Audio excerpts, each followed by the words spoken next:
Il te manque une chose, c'est sous ce thème tiré du livre de Marc, chapitre 10, verset 21, que se tiendra du 12 au 15 février à l'esplanade du Palais des Congrès de Brazzaville, la 10e édition du Relèvement, une campagne d'évangélisation. À un jour de l'événement, l'initiateur de cette croisade, le pasteur Gustave Ambendje, a animé ce mardi 21 février dans la capitale une conférence de presse. Une occasion pour Gustave Ambendje de dresser un bilan des 9 années écoulées, ainsi que de révéler la particularité de cette 10e édition.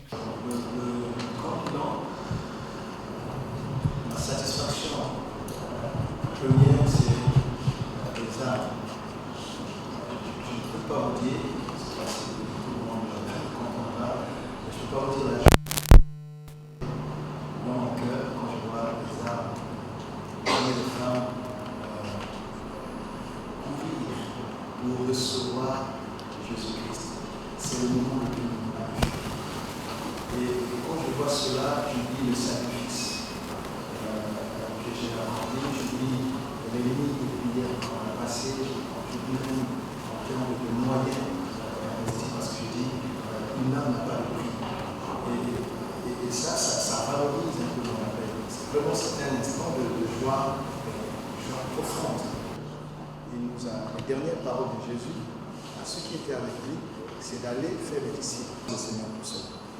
Alors, la deuxième satisfaction, toujours dans le bilan, c'est voir que ces moments de relèvement, ce sont des moments qui consacrent, je dirais, qui magnifient l'unité du corps de Christ pour appuyer, pour soutenir cette œuvre. Donc, ce sont des instants où il y a une mobilisation que j'aime appeler intergénérationnelle. Vous voyez les pères, les aînés, les fils, on est tous là pour écouter ceux à qui Dieu a donné le message pour cette édition, par exemple. Quels que soient les orateurs qu'on a pris, que le Seigneur a choisi, il y a eu un accent particulier sur la mission, l'évangélisation. À un moment donné, l'Église du Congo avait commencé un peu on va dire je ne vais pas sonner, c'est pas un bon mot, mais à négliger la mission, l'évangélisation. Et là, il y a comme un petit vent qui est en train de réveiller un peu tout le monde pour dire, voilà, on ne doit pas rester là comme si on avait déjà tout fait. Le Seigneur attend beaucoup de nous et il y a de plus en plus de jeunes qui se disent, mais il te manque quelque chose. Alors, je vais vous dire rapidement comment est-ce que je suis arrivé à prendre ce thème. Un jour, je me rendais, c'est pour vous voyez un peu comment Dieu peut parler. C'est parfois simple.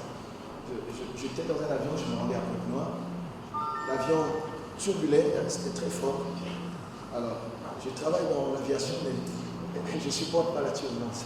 J'ai ouvert ma Bible dans le téléphone, et là je tombe sur Marc 10. Et je lis cette histoire, cet échange, cette conversation entre Jésus et le jeune homme riche. Ce jeune homme qui était très riche, qui n'avait pas de problème financier et économique, et qui connaissait bien la loi de Moïse. Et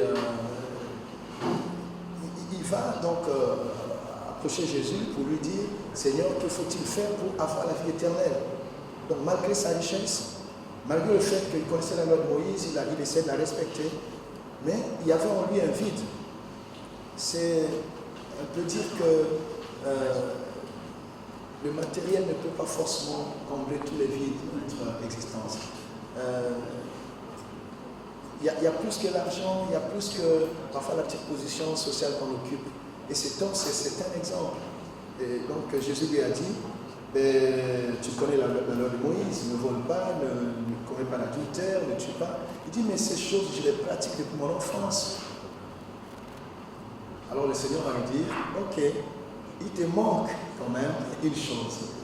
Il pratique la loi de Moïse depuis son enfance, il a toutes les richesses, mais il lui manque encore quelque chose. Là, ce terme aussi, c'est pour aider les gens à comprendre que la fausse idée qu'on a sur ceux qui prient aujourd'hui, les gens pensent que nous prions seulement pour avoir de l'argent, nous prions pour avoir, c'est pas un mariage, nous prions pour avoir un voyage. Non, on prie pour plus que ça. C'est d'abord la quête du salut. Cet homme avait tout socialement, mais il n'avait pas la vie éternelle.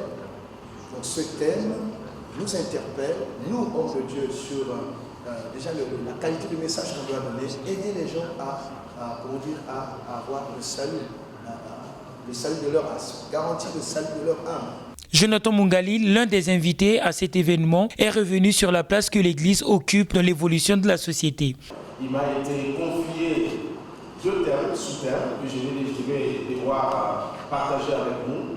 Le premier sous-terme, c'est sur que fais-tu de ta position.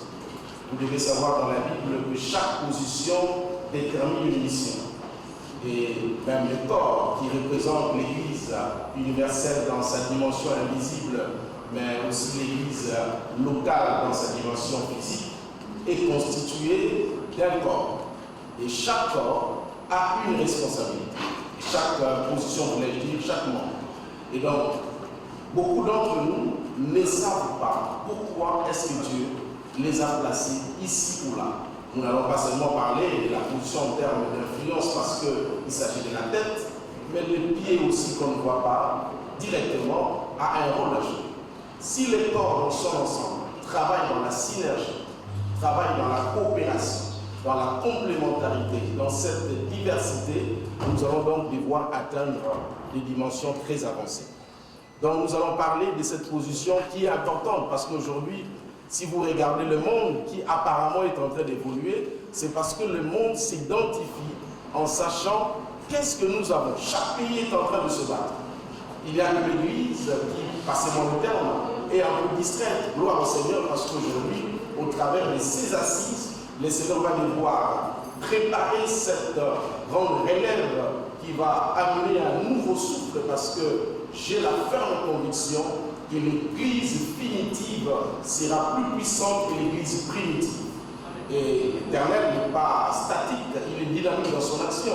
Et nous croyons que ce temps est tellement puissant que nous devons nous mettre ensemble pour écouter l'insigne de l'Éternel et prendre de la vitesse dans l'exercice de notre mission. Le thème du relèvement 2020 renvoie à la responsabilité des leaders chrétiens dans la formation des disciples du Seigneur pour accomplir l'appel de Dieu. Notons la présence des hommes de Dieu venus des autres pays, comme le pasteur Dorothée Ragia de la France, l'apôtre Jonathan Mungali de la République démocratique du Congo, le pasteur Eric Nagel de la Suisse, aussi des pasteurs du Congo-Brazzaville dont l'apôtre Germaine Deke et le pasteur Marcel Mbungu.